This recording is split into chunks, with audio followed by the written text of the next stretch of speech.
this video, we're going to take a look at exporting our application to a target device. And we're just going to start verifying that everything's working the way we want it to. And we're going to do this with SCP Transfer. Save my application, and then we're going to go into the export application configurations.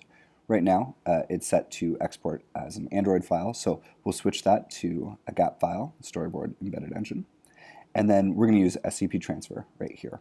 So you can save this as a preset, so you can regularly keep pushing updates to your target device. But all you need is the IP address for your board.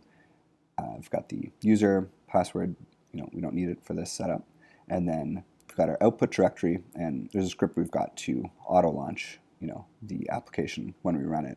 So I'm going to hit apply and then run this, and everything is going to move across the board, and it should pop up.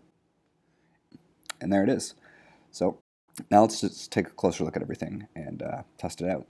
What's really great about this is that now you're able to start kind of testing the UI with, are your touchstones large enough for where you've got buttons in place? And you get a view of, how are these animations running? Are they nice and smooth? Are they a little choppy?